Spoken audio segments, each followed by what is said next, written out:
excerpt from the October Gallery art book, Connecting People with Art. This book is available at octobergallery.com. See if you agree or disagree with this. Our national and international patrons and artists have witnessed firsthand the creation and development of the African American art industry, which prior to the 1970s was almost non-existent. This group of patrons and artists are part of what we call the BLACKSTREAM Renaissance. The term, BLACKSTREAM, was used by black artists in the 1900s who were denied admission to the art mainstream. More recently, fine art appraiser Edward S. Spriggs of Atlanta, Georgia brought the term, BLACKSTREAM, to our attention. Feeling there was a need to identify this important time of formative awareness of, belief in and commitment to African American art, we coined the phrase BLACKSTREAM Renaissance. We further defined this growth period as being marked by a collective community conscientiousness that recognizes the creative, cultural and financial viability of African American visual expression. The interplay between artists, community members and available resources has created a fabric-like cohesion characterized by artists willing to create, a community that can inspire its artists, a community that accepts its own cultural creations as having value, sufficient community resources to sustain the exchange of value. The patrons and artists of the BLACKSTREAM Renaissance purchased and sold art, displayed it at home and at work and shared it with friends, family, co-workers and the general public. In short, they have made African American art an indispensable part of their everyday lives. The African American community is effectively supporting and building an art industry, perpetuated primarily by its own members. Artists, galleries, museums and others in the art business realize that because of proper education, focused marketing and love of culture, African Americans have shifted their habits and allocated to the visual arts a portion of the more than $750 billion they spend each year. This group has invested precious time and valuable resources in African American art and has thereby continued to give it value. To be clear, the BLACKSTREAM Renaissance welcomes the mainstream but does not have to rely on it for content, aesthetic validation or financial continuance. Educator and curator David C. Driscoll said, "The boom in black art has come about not in the market of galleries of the auctions at Sotheby's and Christie's, but from ordinary black people. Most African American artists market and exhibit in the African American community. Successful black art festivals and expos, where artists sell and exhibit, recognize the importance of marketing to this special community. It is in this community where the strength and the value of African American art begins. It is this community that has provided the foundation for the BLACKSTREAM Renaissance." This is an excerpt from the October Gallery art book, Connecting People with Art. This book is available at octobergallery.com. This is etiquette, art. Hi, hello again. We are back. Welcome to the Black Book Art and Finance Fair. I'm Jacqueline Taylor Adams, and I am your host for this moment in time. And today we have the BLACKSTREAM Renaissance. It's not mainstream. Today we are going to connect with art, contemporary Black art. We are going to learn terms. We're going to understand about art. We're going to have a little art literacy. And that literacy is going beyond just the technical terms, but we're also going to become literate in Black art. And what does Black art mean to our community, to our legacy, to our culture? And where does it fit within the quote unquote mainstream? And how do we make sure that we are supporting the art? It is our culture, it is our voice. It's another form of griot storytelling and our oral history that we must pass down.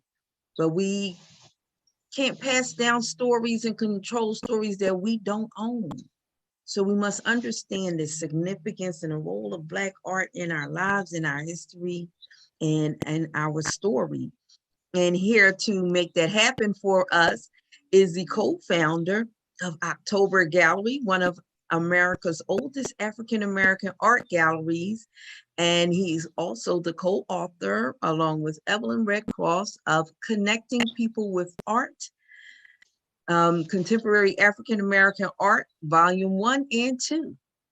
So here we are. And you can see that big old book that you get to get. Show them one more time, Mercer. Now that's a book, okay? Let me tell you, That is a Jackie, collector's item and a book. this was the first one. This is the first Volume edition. 1, okay. It's 500 pages. Wow.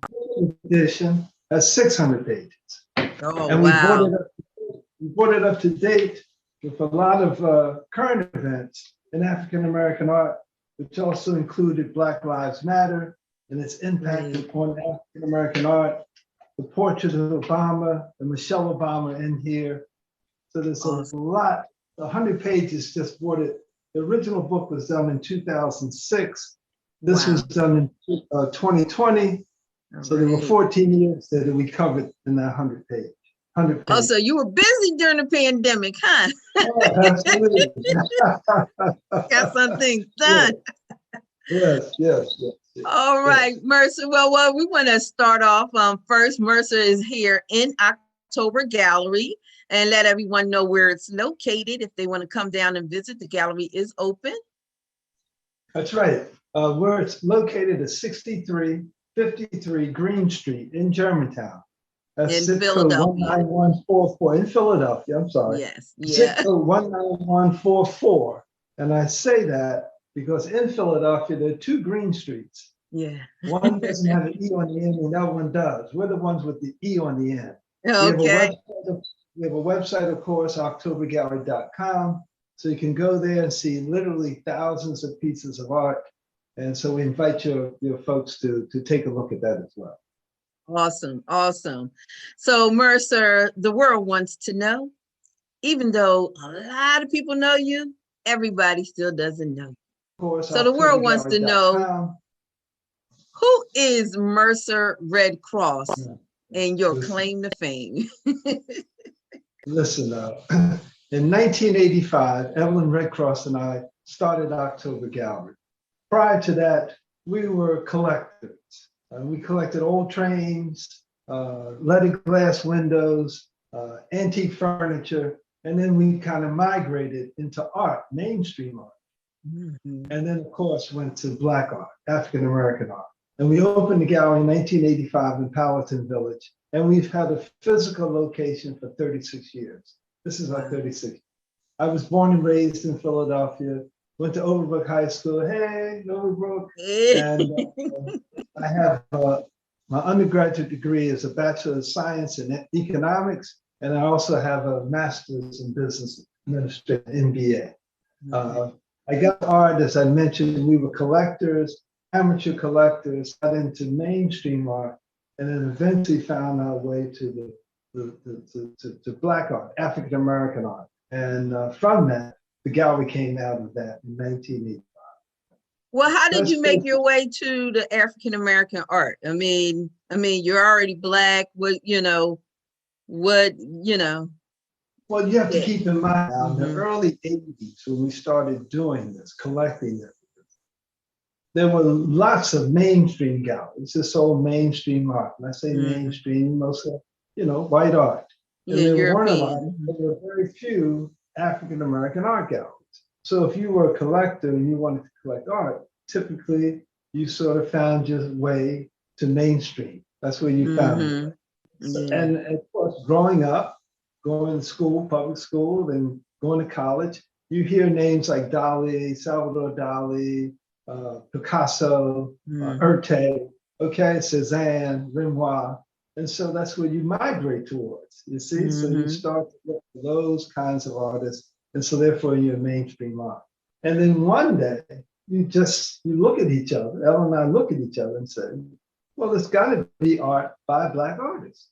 I mean, our undergraduate work, Evelyn went to Fisk and so did I, that's where we met. And at Fisk University, Aaron Douglas had these panels, gorgeous panels in the library on the ceiling. So it starts to come back to you, you realize there is a great treasure of African American art. So then you start looking for that. Okay. And the way we had to do it, and it's in the book, is that we had to call Tommy Kinney up, go to his house. Call Cal Massey up, go to his house. Call this artist up, and go to their studio. So we were going all over the place to see the art one-on-one individually. Okay. And that's when it dawned on us, and we started having what we call the kitchen table discussions about, let's try to bring this all under one umbrella, one roof. And that was how October Gallery started. So what was your first piece? What was your first piece that you guys collected? So our first artist that we had in the gallery was Tom McKinney. Tom McKinney's from Philadelphia. He does portrait art, very, very famous. And the reason why we started going to Tom McKinney is because if you listen to WHAT radio or WDS radio, which is here in Philadelphia, Black radio, Tom McKinney would literally go to the radio station and sit outside the door of the broadcasting booth and say, if you get some time, let me come on and talk about art. Now, he was doing this 78, 79, 80, 81. And black art, no one knew anything about black art, but the disc jockeys liked him because he was very personable, very articulate. And eventually, if they found time, they would let him come on the radio. Wow. So Tom McKinney was already in our ear. Yeah. So when we started the gallery, we went to Tom McKinney, and he graciously agreed to have a one-person show. He put 35 pieces of art, and we sold 32 of them. Wow. And that really gave us a lot of wind. Yeah. To say, this might be a good thing. Let's continue to do it. Oh, yeah, that's awesome. That's great. That's a story I never heard, Mercer, all these years. You didn't tell that story. And it's in the book. All this is in the book. The original invitation that we sent out for that show is in there. So there's a lot of history in there. And I want to say about the book, it's 600 pages, and probably only about 55, 60 pages is dedicated to October Guy and his story. The rest are people that we went to, that we interacted with over the years, and we got in touch with them. These are people in Chicago, Oakland, California, Atlanta, Georgia, DC, and of course in Philadelphia. And we said, write something and tell us how you feel about African American art. And those are the stories that are in the book. Okay? So it's not just us talking. The artist, that's called an artist profile. And this artist, his name is Wack. He's very, very famous. We said, tell us what you think about African American art. And listen, Billy D. Williams is in the book, Ernie Barnes, Will Smith, Bill Clinton. These are all people we did business with, and they contributed. Awesome. Okay. Yeah. Yeah, that's great. So educate us a little bit on art. Okay. So yeah, I want to share. I met Mercer back in 1996. It was right after, huh? Jackie, you're not that old. Yeah, this was right after my husband passed, and I was, working from home, and I didn't realize that my mom had, not till later, I realized how much my mom actually collected and how much I grew around art. And I saw an ad in the paper said about fine art, fine African-American art. And I was like, oh, I want to learn about that. And I think that's when you guys had started the home show business. And I went down there, and that's how I started with October Guy, with the home show and learning about art. And that was one of the great things, was such a great education. So I want to share that with everyone, teach us about art. Let me, if we can see some of the work here, let's start right here. Okay. This is an original piece of art, okay? It's on canvas. The original piece can be on canvas, it can be on paper, it can be on a window shade, it can be on a book cover. The idea is that the artist's hand is all over the piece. That's what makes it original. An artist has a vision or a concept, and they render it to a surface. And here's, you can't see a particular piece, but this is on glass, okay? The idea is the original concept, and the artist puts it down, and the artist's hand is all over the piece. So you can get that idea. And it's Now, from direct, there, right? It's a direct right, process. direct process, and the artist is personally doing it. Mhm. Now, from there, we get into the multiples, the prints. And the first ones we want to talk about are the etchings, woodcuts. I'm a baby boomer, okay? I was born after the war, and we went to public school. And of course, in public school, we all had art. And in art, we learned how to do a woodcut, which is just you take a block of wood, take a tool, scrape out the wood to make the image, ink it, and then press it against a piece of paper. And that was the print. But again, it's a direct process. We're taking a block of wood now to create multiple, if you will. But that block of wood probably only made 3 or 4 impressions before it starts to wear down or not become a true print. Okay? Okay. So those are multiples, but we're doing it through a direct process. We do it through wood blocks, linoleum cuts, as well as etchings. Etchings are done on a plate. Okay. From there, we go to serigraphs. And this is a serigraph. This is by Ellen Powell Tipperine. She's from Philadelphia, very famous artist here. Her works in the Philadelphia Museum of Art, Pennsylvania Academy of Fine Arts. She actually went to the Pennsylvania Academy of Fine Arts and graduated from there many, many years ago. The Pennsylvania Academy of Fine Arts is in Philadelphia, and it's the oldest art school in the nation. Henry Tanner, who did the banjo lesson, we've all seen that. He went and graduated from the Pennsylvania Academy of Fine Arts, like in the late 1980s, 1990s. But this is a serigraph. And what we do here, we get an original, and someone decides, the technician looks at it and says, okay, this piece has about 50 colors in it. So he's going to create 50 screens, different colors, and put them down one at a time to make this print. Okay. So now instead of an artist painting directly all over the canvas or paper, we're taking a screen and doing it. But it's a direct process. So therefore, in the pecking order, it's kind of higher. Then we go to, I don't know if you can see this one, it's glass. Yeah. But this is by Sam Bird, Miles Davis. That's done on the machine. So what a technician will do now is take the original, take a fancy photograph, and out of all the colors in this piece, let's say they might be 50 colors, but they're going to reduce them down to 4 colors, the 3 primary colors plus black, and they print it. But now the machine is doing it. Okay. Not an artist, not a technician who's doing it by hand. So therefore, you see where it might be on the pecking. Okay? All right. Now, this serigraph was printed by hand, and then Ellen Powell Tipperine signed it and numbered it. So now you have the artist putting their hand on the piece, and that bumps it up.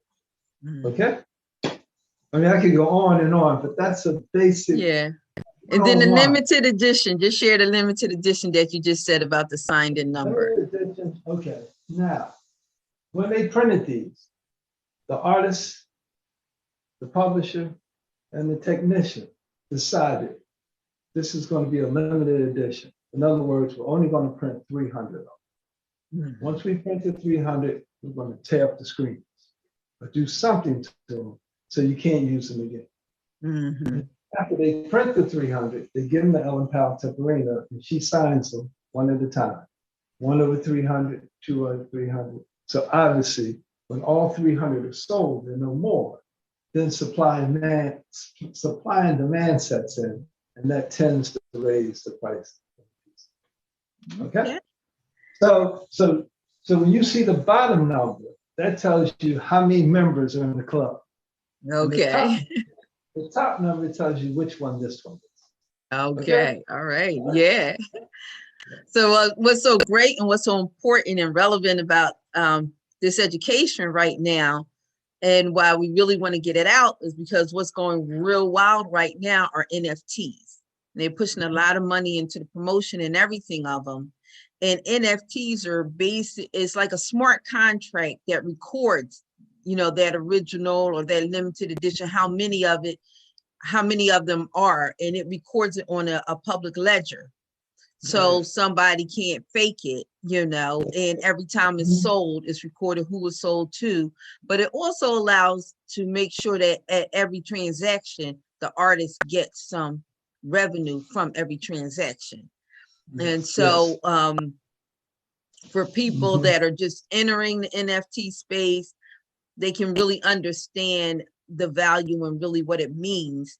And for those that are collecting, and it's a great opportunity for us to build. So that is like really one super reason why I really wanted to introduce you. Earlier we had, we got the times confused, but we did have Deidre on here, and she's probably like one of the top people right now in the world globally on the subject of NFT, blockchains, and the Black community, the significance. So she makes sure she's in every space and make sure that we're represented in every space when it comes to blockchain technology. Right. So she just had on the woman, Erica Alexander from Living Color. Yes. They did a whole thing called Concrete Park. They were just on the show with Black people in cryptocurrency. So this, and I think she's from Philadelphia. I think Alexander, she's from Philadelphia. I believe she is, right? Yeah. I think so. Yeah. But I think she's out LA now, but career-wise. But it's an exciting time, and we have an opportunity to do a lot. And right now, October Gallery, because of your time, your history, your experience, and your recording, as far as Philadelphia, October Gallery can take that mantle to make sure that we're being educated and we're benefiting from art. Yeah, well, so, Jackie, when we started in 1985 and we built a small sales force, our whole concept was transform the person first and then transact it. And transformation had taken 2 or 3 visits. See?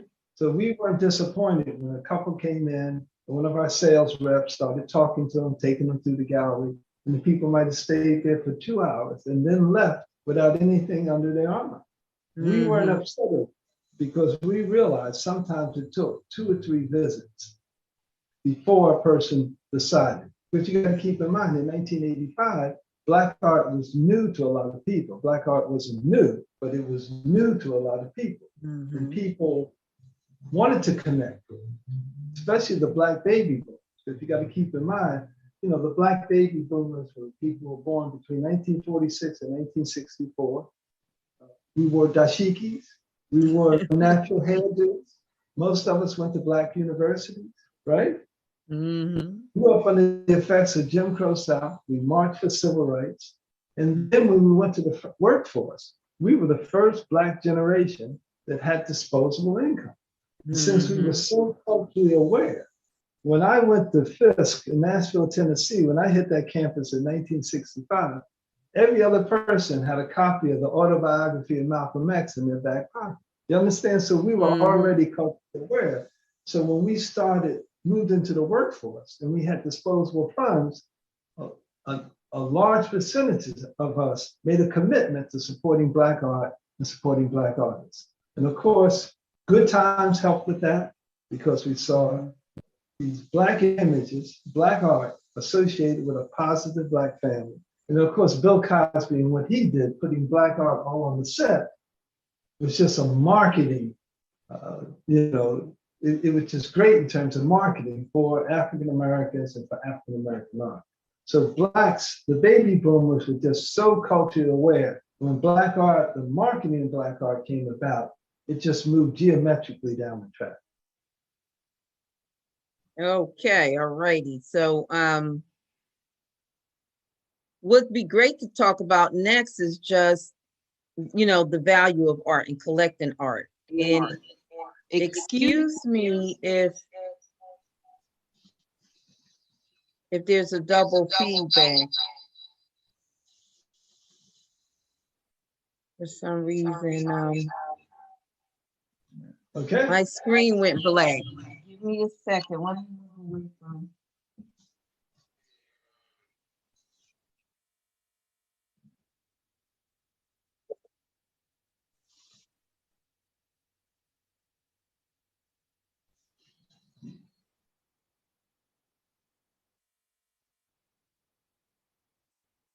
Disconnect Are we audio.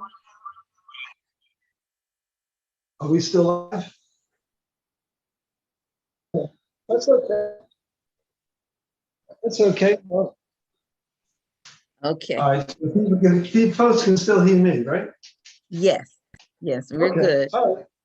All right. Well, while we're getting straight with our technical issues, this is a print on canvas. And this is very, very popular today.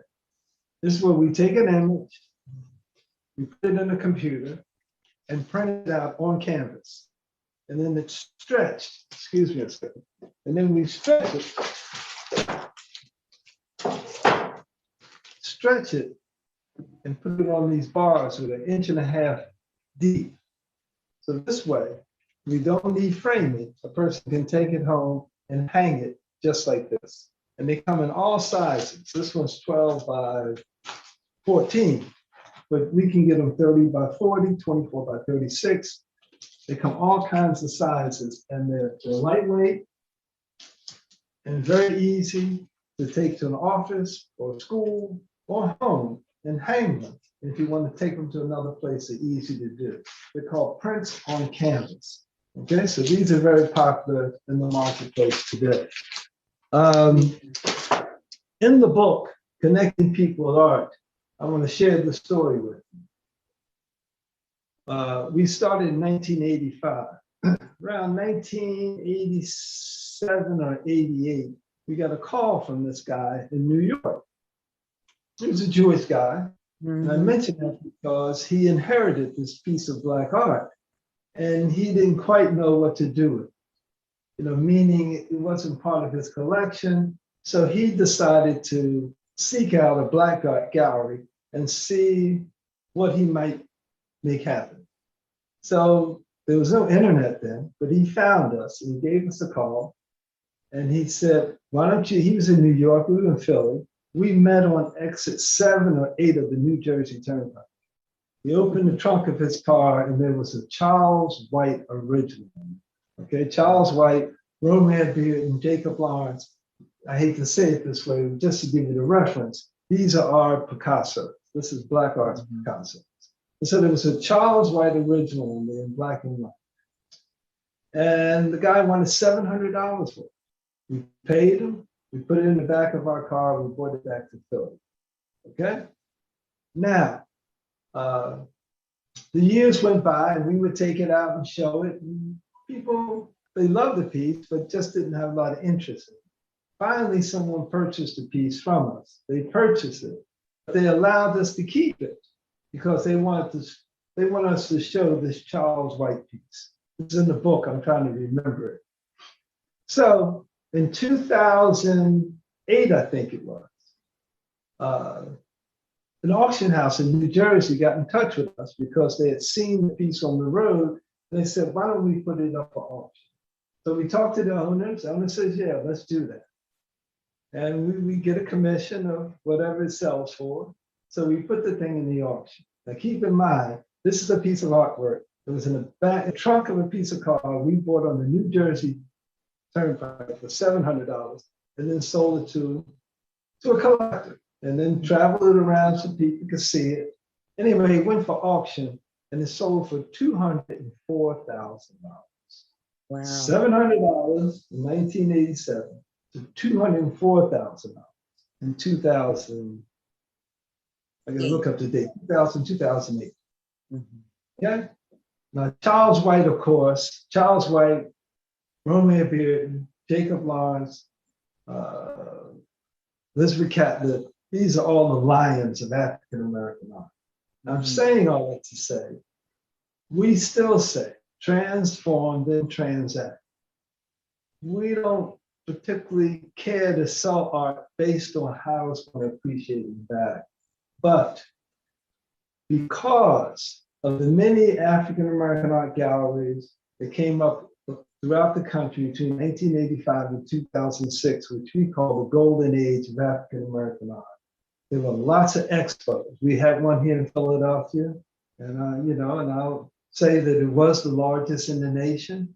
We did it for 3 days. We got 40,000 people that came to the event. We had 250 vendors, but there were also these shows in California, in Chicago, at the DuSable Museum, in Washington, D.C., Baltimore. And my point in saying all this is that from our point of view, this is what gave this art value, which helped to give this art value. It's not the only thing, it was a major part of it. The whole idea that African Americans, such as October Gallery and DuSable Museum in Chicago, and Barbara Weston in California, we were producers. We were willing to go and put up the money to have these shows. And we did it basically all from the Black community. And then these Black artists were willing to get into their cars, into their vans, travel across the country, sleep in dirty hotels, eat bad food. You get the idea, being on the road. They did this. And on top of it, like at our show, 40,000 Black people over 3 days showed up. And they bought this stuff from these Black artists. These artists sent their kids to college from these shows. They bought cars, they bought homes. And my point in saying all this, I know at our show, we would see Main Street come in and stand up in the balcony and look down and say, what is going on? What is happening? And my point of saying all this is that the value came from the Black community. That's why we have this thing called BlackStream Renaissance. The value came from the Black community. Black artists were willing to create. Black baby boomers were willing to support these Black artists. And the Black baby boomers had the funds to financially support this. See, so we didn't say we didn't want mainstream. We didn't have to rely, and when I say we, meaning the Black community, didn't have to rely on mainstream, okay? For a reason to create, which the artist created, or for financial assistance. Nor do we need them to validate to say that this was good. Because when you came to these shows, you knew it was good. People were climbing all over the aisles, trying to claim their culture.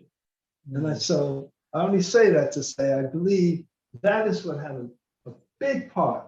Now, mainstream and mainstream auction houses are selling Black art at record prices, $100 million, $50 million, $25 million, or even a Serigraph like this that might have, when it came out in the late 80s, might have sold for $600.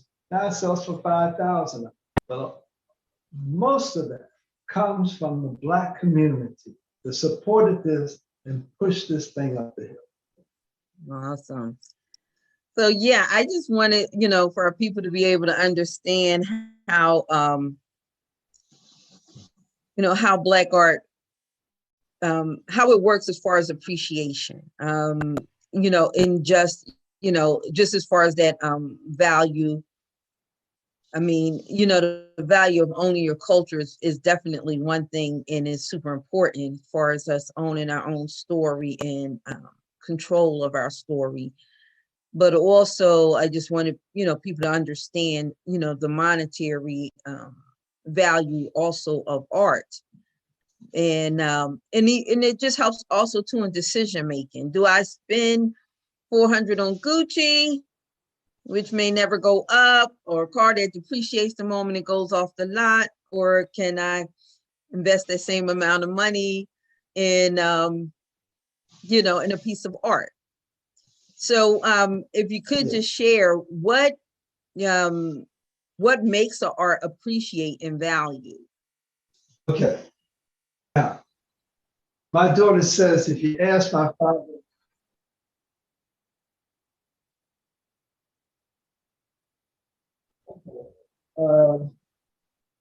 okay, I don't want to be too long-winded. I was going to tell you, my daughter used to say, if you ask my father what time it is, he tells you how to make a watch.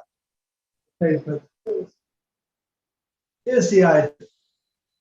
Okay, what is happening more and more with us with October Gallery, and I suspect it's happening with some other galleries around the country.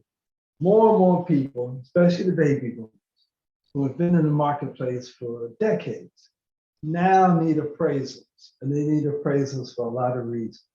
Of course, some of them want to donate these pieces to institutions, some of them want to hand it down to the children, or they want to sell it. Now, I'm going to always go back to the ideas, it's transformation first, transaction second. But to answer your question, or to try to move closer to an answer to your question, Jackie, what you have to do is you got to do your homework, just like you do when you're buying stocks, bonds, or like you mentioned, a Gucci bag. You speak to your coworkers, you speak to your friends, you speak to your family members. You have an idea of what a Gucci bag, the different types of Gucci bags, and what they're worth. So when you go to the store, you have some idea, you're beginning at some point. It's the same thing here, especially with the internet. When you go shopping, you can go online now and Google Ellen Powell Tipperino, perfect day, and all sorts of things will pop up. History of Ellen Powell Tipperino, when she was born, when she died, what school she went to, and also you probably will all also see what these items have sold for, or who's selling them, and the price they're selling. Mm-hmm. So you want to do your homework just like you want to do it when you buy a car, you buy a house, or anything else. You can always call galleries. People email us, or call us, or text us, and they'll say to us, I bought an Ernie Barnes piece 15 years ago, what is it worth today? So the idea is you have to get an idea of what these things are for today and get a history, meaning Sugar Shack sold for $100 15 years ago, it sells for $350 today. Okay? Now, you can go deeper into it. Why is that happening and all that? But that's a lot for me to say right now. Oh, yeah. But the first thing, I keep going back to the first thing. You've got to like the art, you got to love it because you live with it. And that is what gives a Gucci bag value, a Louis Vuitton bag. It's not the pocket. I mean, we can get a paper bag and put our stuff in. But the idea is that they have said, this is good for lifestyle. Also, it has quality. It's made a certain way. It's going to last. But a lot of it is lifestyle. And people who commit to Black art and say, I want to support the culture, that helps to raise the value of the art as well. And it's really the underpinning. It's really what holds it up. Aside from that, just do your homework. Do due diligence.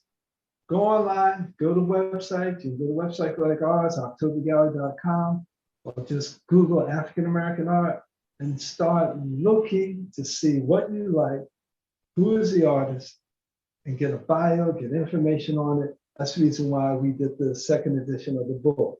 Going through the book, you can get all kinds of history on artists, on individuals, see different types of work, history, like I told you, of the Charles White piece, and all that just sets you in a frame of mind to understand what you're looking for and how it may perform financially. All right. Okay? I hope I'm answering your question. No, you are. I just, I just want people, again, like you said, transform. So this is information and its basis to help, transform thinking. So when, other information will come in, and when you now have new information, you process things differently and you start to transform the way you view. So I just feel like, as far as in that process of transformation, I just feel like, this is core information that a lot of the everyday people don't know. It's different when you're an art geek. I know I love the arts and and I love technology. So, when you're in it, it's different. But, sometimes for the everyday person, they just don't, they don't understand a lot of those details. But what does it always come down to, Mercer? It comes down to what you like, and you have to make a connection to it. That's why the title of the book is Connecting People with Art. You have to make a a conscious connection with the piece. You live with the artwork, it lives with you.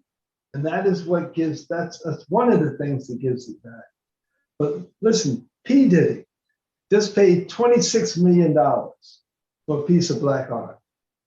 All right. There's a video out right now. Hope I get the title right. It's on Netflix, but you can also go to our YouTube channel, October Gallery's channel on YouTube, and it's there. It's a program that runs about an hour, hour and a half, and it's black art in the absence of light. And it's very, very informative. It takes us from colonial times up to today and just talks about black art and the things that have happened over these centuries of African-American art. But I think it's a good starting point to start to understand what art is, what it means to people, and from there. But do your diligence. If you go to eBay, is a better place to search for black art or art in general than Amazon. Go to eBay and type in your artists, Cal Massey, Ernie Barnes, Romeo Beard, Jacob Lawrence, and see what pops up. Then also go to YouTube and Google African-American art and start looking at these videos, start reading, start doing your research. And even though I believe in BlackStream, go to the museum, go to the Metropolitan Museum, go to the Philadelphia Museum of Art, go to these institutions, because you don't make it complicated. You see how they did it, you see?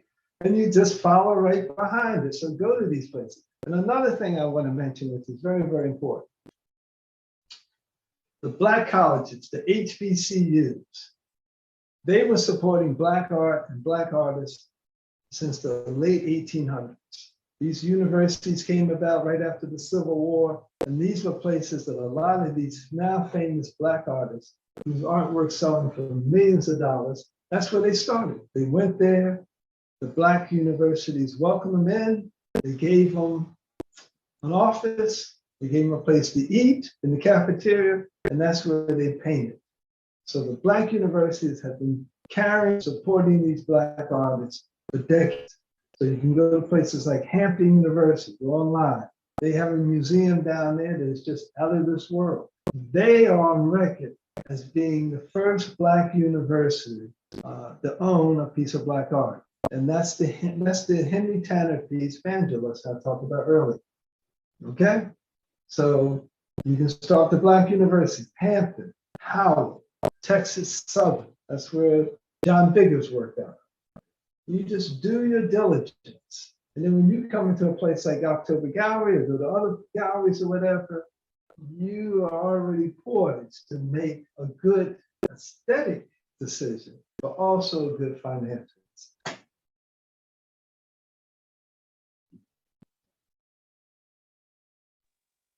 One thing is I'm opening up, getting ready to come in on the other side. So if you hear some backlash, Okay. yeah, I'm getting ready to come in on two ways. But yeah, I definitely also suggest people to buy the book. If you know, that is really a good source of history, you know, of our contemporary history. And volume 2, now is volume 1 also available? If anyone is, yes, it is. It's available. It's available on eBay. It originally, here's a good example. When it first came out, it sold for $65. Volume 1's on eBay, people are selling it for up to $600–700. So, I mean, they own it. These are books they bought, and they've had them over the years, and now they're selling. Here's Annie Lee that's in here, and she talks about her artwork. There's also, that's a piece by, there are 1,200 images. It's a lot of art to see. Over 1,200 images. Folks from all over the country. Actually, the people in here may comment they're from Paris, they're from London, because these are places that we went to. There's Larry Pancho Brown, who's out of Baltimore. Okay, so there's just a lot of information. It will take you years to go through this. I shouldn't say years, but Isaac Hayes is in the book because he, of course, was at the show.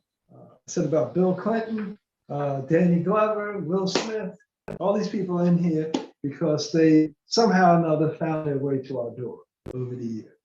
Okay, and the book is available. Just go to octobergallery.com and you can get this book. There's also a student edition that's half the price. It's not on glossy paper, you know, it doesn't have the dust cover on it. But you can go to Barnes and Noble. Go to barnesandnoble.com and the student edition is available. Okay? All right. Okay, I am back. I feel good now. There we go. My Hold on, computer went black on me and I had to do a quick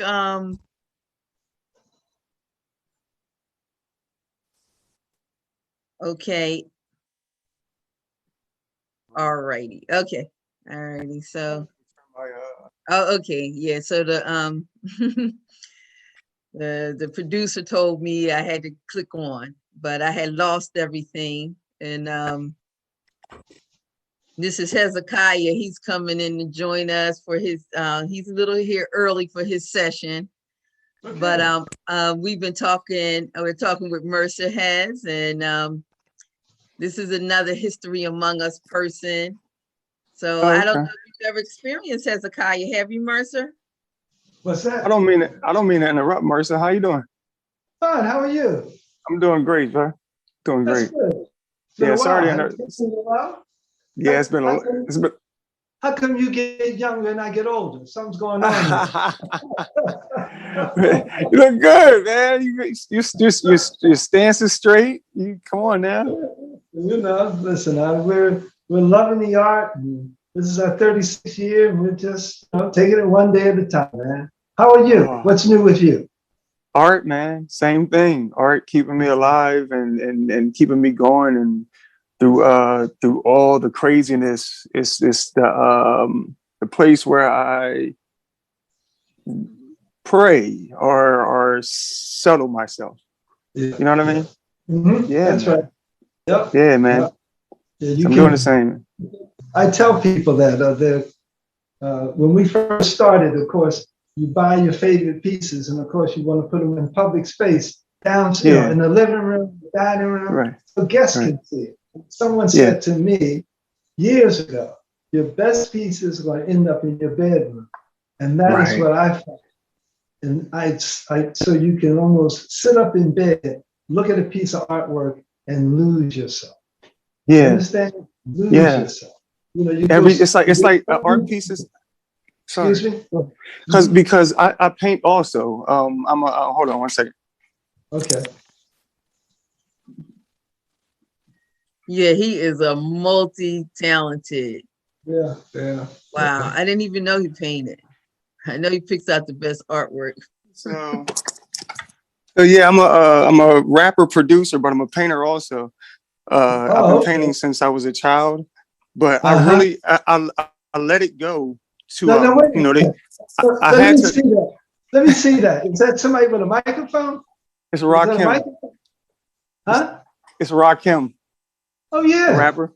Yeah. Oh snap. I'm sorry. That's okay. Yeah, headphones. Headphones are connected. Yeah. But I was saying, like, what you guys do, because I'm just starting to pick it up again. Mm-hmm. And what you guys, thank you. And these are his he has a song called Follow the Leader. And look, these are all little rappers following him. Oh yeah.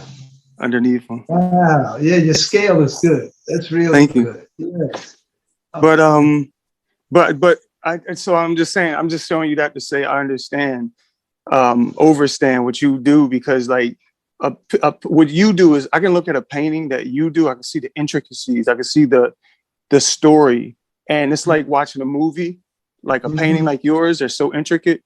Every time you watch that movie or look at that picture in this instant, you will see something that you missed before.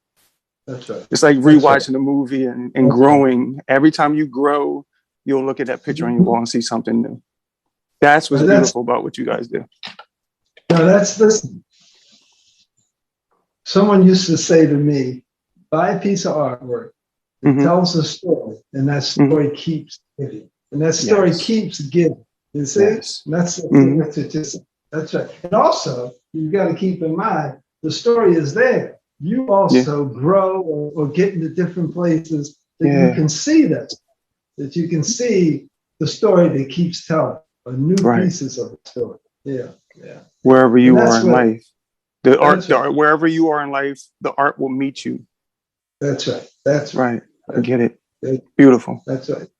And when we were, I've been talking to Jackie, and we wanted to touch on the financial end of the artwork. You got to keep going back to, you got to be transformed first, and then the transaction happens. And it's the transformation which is the most important part of the equation. You understand? Because what you're saying, if I'm laying in bed one night and I need to meditate or need to go someplace other than where I am right now, mentally or spiritually, and if art can do that for me, the value is just, it's a whole different equation. It's a whole different equation. So the buyer so then it's education to the buyer. And then because the buyer has to then understand what they're buying and why they're buying it for themselves. Because most people think like externally, and they don't think it's going to feed them anything but something visually this way. But they have to see this way with the art, and especially with good art, with good intention and good vibration. And then you can, it's really well to receive, but it takes some dialogue to explain that. So how do you do that when you is that a part of your but that's your explanation to? Yeah, but that's what we were talking about earlier in this program. Oh, sorry, I'm late. We started, no, I didn't mean it like that. When we started in 1985, we had a small sales staff, and even then, we figured out you've got to transform the person first. The person came in and left without anything under their arm. We were not upset. We knew they would. If you start to quench their thirst, they will keep coming back because they'll know this is where they can get the water they need. If you understand. Sure. And Mary Schmidt Campbell, who was up at the Studio Museum of Harlem for years, and now she's president of Spelling University, and she's from Philly. And she wrote, "There's a living spirit in a piece of artwork." See, and that is the connection that we try to get people to understand. You understand? Because that is what they do when they're selling you a Mercedes, when they're selling you a Louis Vuitton bag, or they're selling you a hamburger. They're telling you about the experience of it. You understand? A car is a car. You understand? But when I sit in a Mercedes, they have me believing I'm going to be transformed or transported someplace else. Spiritually. And art does it 1,000 times better. It's just that we educate people to get them to understand that's what's in that piece of art. A higher view. They got to overstand it because they can't. They got to look down, like, and just see the whole thing. And that's the part we got to back them up from the canvas, so to speak. And they'll see it, man. Right now, what is it that it's that type of art that what's the art called where it's different when you see it close and then it's back and you pull back. It's like that. What is that called? I'll tell you in a minute. I just turned 73, so I've seen your moments. Yeah, man. So one thing I like to share about, I feel, it's feeling. And so when people want to know, like, is this a good piece of art? Is this a bad piece of art? I don't really think it's ever good or bad because it's the experience you have. It's how you makes you feel. Yeah. When you see something, there's a visceral experience too with it. You feel something. Right. And so some things you may feel one way, but then some things, and when you see that something like you really like, you be like, it's a feeling. It's not your eyes. It's not because it's a beard in, or it's not because of the name. It's because of the experience. Right. The soul of it. It's the experience that you have with it. Mercer, one of my stories I love to tell, when I worked the gallery on Lancaster Avenue, you know, some Salvador Dali pieces there, and you know, people that had surrealism, and you have a couple come in, and the man would see the Salvador Dali or surrealist piece and be like, "Oh my God, that's beautiful! I love it! Oh, honey, this would be so great on the wall in the living room." And she would look at me as a woman, and we'd be like, and she'd be like, "Yeah, you know, honey, you know what? That may be really great in your man cave." Because as a woman, we're like, "Yeah." But you know, the man loves it, you know, and you know, the woman understands it, but it's like kind of like a common reaction, but it doesn't make, you know, the man's not wrong. That's just how he feels. And for some reason, men seem to be very attracted. Very visceral response I see to Salvador Dali and you know, that extreme surrealism. Men are so attracted to that where women may not be. But I think the way a lot of Black artists do their surrealism, you know, gives it a whole new flavor. But yeah, and that's one of my stories. Listen, you also have to keep in mind, this depends on where the person is at any particular time. Yeah. You understand? We're evolving. You understand? You know, 10 years ago, people came into the gallery, they only wanted realism. That's where they were, that's how they thought. Okay. And today, here's how I like to say, and it's in the book. 10 years ago, they came in and they wanted Temptations. Today they come in and they want Miles Davis. You see? You follow me? Yeah. One is very, very lineal, very rigid. You know, the Temptations, don't get me wrong, I love the Temptations, meaning, you know, you understand what you were getting there. Now you're at Miles, and it's abstract. It's all over the place. Things are being improvised, but it's not, the art hasn't changed. It's just the view is in a different place. You see? And I think that's what he was saying earlier to that. You know, it's the evolution. Go ahead. Yeah. Yeah. Go ahead, you meet people where they're at, and the art will meet you where you're at. So it's really, yeah. Huh. Yeah. So how do you, okay, so like a DJ, I hung with a bunch of DJs, Rich Medina, Cosmo Baker, DJ Static, Ill Vibe Collective, Scratch Mechanics. They're all my Philly friends, Jazzy Jeff, all of them. So it's like the same thing. So when you play a room, it's like knowing your audience. Do you go into a gallery to play to an audience, or do you, because like DMX said, there's a such thing as a industry artist. He said, but I'm an artist in the industry. Yeah. But you gotta kind of balance the both, because he had to do business, right? Yeah. But, you see what I'm saying? But so it's like the balance, balancing the two is so difficult. It's so difficult. It is difficult, but it's really here's what we try to do. When people come in, some people are coming in and they know what they want. Right. You know, give or take. You know, give or take -2. Either way, where they are. And some people come in and they're very open.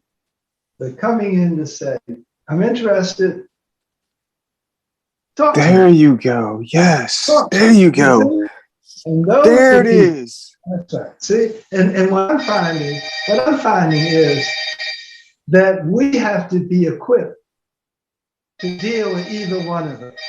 Yes. You see? Now, yes. That doesn't mean you're untrue to one or the other. I don't mean that. But the idea is, if a person and they're very open and they're saying, "Talk to me," and we just walk through the gallery. This is this, this is that, this is this. And then you're hoping that they stop you on a piece. You see? Right. If something connects with them. That's right. And then you want to go deeper into the piece. You see? And into the artist as well. Beautiful. See? It's a whole process. And what I find is, this is our 6th year. We've been doing this 36 years. What I find in the long haul, That's what brings people back. See, you can pay leave, not even buy anything, and 3 years later, come back in, and at that point, they're ready to buy because they know they're buying the art, but they're also buying the brand, and they're also buying information, and they're also buying the comfort level. We all in our sales meetings, we say one is no, or not sure, not certain. 10 is certain. And so people come in and you've got to figure out where they are along that level. They're 5, they're 6, they're 10, they're 8. You follow me? And then find out why they're there. And what I'm finding, especially in the Black community, because we've been buying Black art for decades now. We've exposed to my mother, man, my mom's house. You got to see my mom's house. You see, I was one of them. I was one of them little kids at the Black galleries, looking up. You know, I'm one of them kids. My mom, thank you for being in the culture. I used to, you know, be at the Zingers in Delaware, and you know, be at the African festivals. And I was a kid, like 9 years old. You know, so so when when a guy like you comes into a gallery, when a guy like you comes into a gallery, you see, you're in a different place. You see? So I'm in my world. I feel like I'm in my world when I'm around this. We have to be, because of your exposure. See, as a little kid with art. See, let's say even if you weren't painting now, but if you're painting, you're in place. But if you've just been exposed to it and you come into the gallery, you follow me? It's a whole different experience. Oh, that's because it's education. That's right. It's all about education. It's all about that. You see? And not only that, what we find out, we have to be very giving in our approach. Because in that giving, you're probably going to give something we can take. You see? See, that kind of exchange. Listen, when I was in graduate school, the professor used to always say, people remember how you make them feel, or how you make them, you know, how they felt. Maya Angelou. Maya Angelou said that. See? That's she got the greatest bars ever. Sorry. That's good. Oh, well, Mercer, Mercer, he was about to finish his statement. He said, "I walk away with what?" I'm sorry. No, I was trying to say that when you're very giving, when we are very giving, you come in and we're just giving. We're not trying to transact it all. We're giving. When we do that, what we find is we get because you're giving. And we learn from you. And you walk away, hopefully, feeling very good about the spiritual exchange. And so do we. And to us, that's a big value. That's a huge value. I appreciate it. It's just, to us, that's number one. Because, again, in school, the professor said, if you can pay for a word of mouth machine, that's the best form of advertising. Even if you don't buy anything, if you leave here and go someplace and sit down and say, man, I just left the October Gala and I just can't believe the conversation we had. That really is the best billboard you ever want. That's the best billboard you ever want. Because those people are going to look at you, see how you're expressing it, see your breathing, spirit in what you say, and they're going to say, I want to get some of that. Where's October? You see? I mean, that's, you know, that's... Sure. Yeah. Beautiful. Well, I feel like I've been blessed today because I needed, as an artist, I needed this conversation. So I'm kind of glad I interrupted. Sorry, Jack. You know, no problem. No, this is good. I just want to say thank you, Mercer. This has been awesome. I'm happy to have this conversation.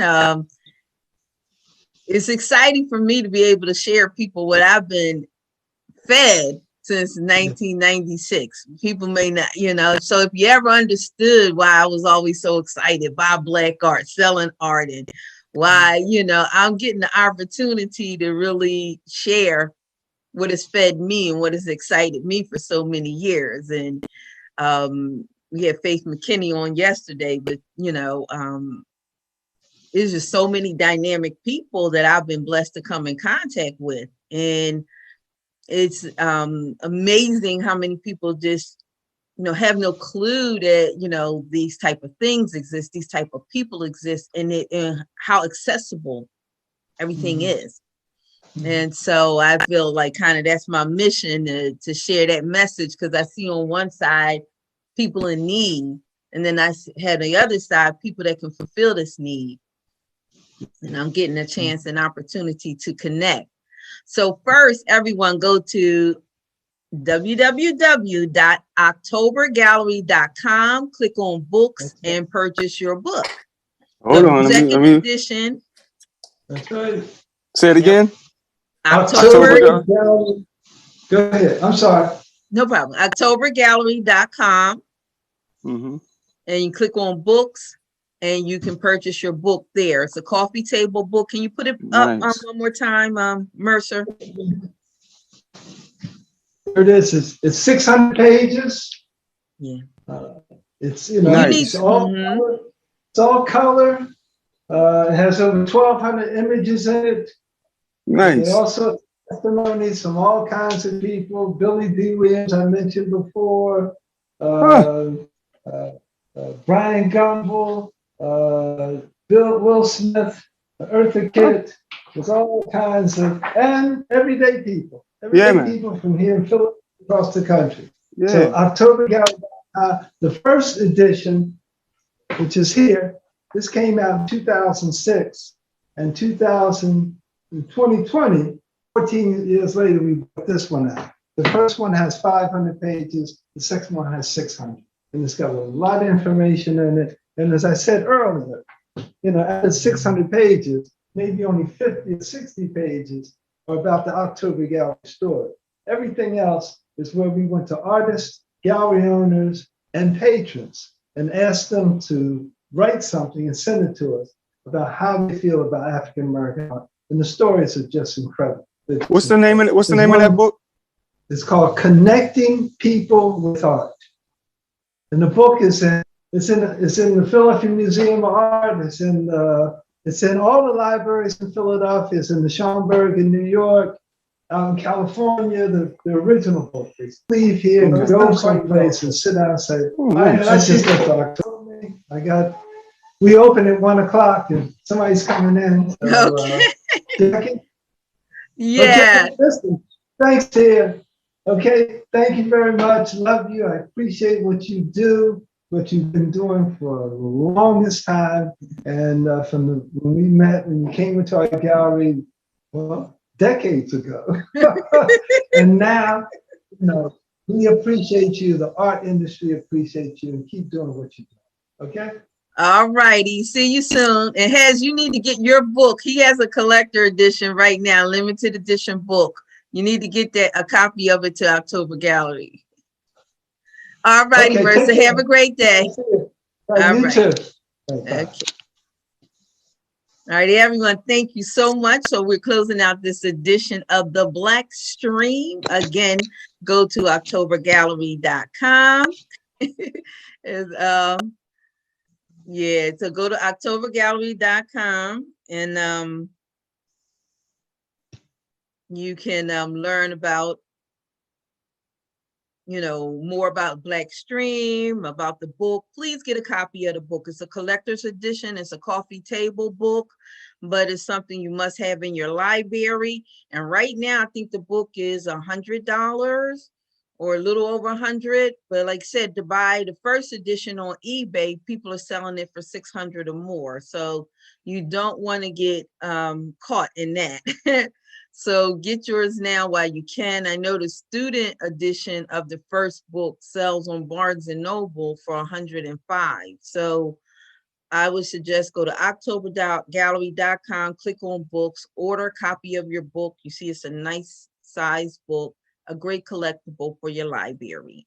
And so we are going to take a break. I need you to go gather the family, get everyone together, gather your family, get you some water, juice if you need to take a drink, and we will be back live at 2 p.m. with Hezekiah, and we are going to do the Forgiveness Family video shoot. So everybody check your email.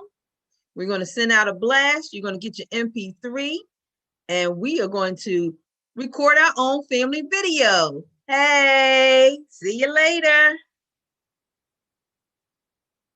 Okay, you gonna take us off?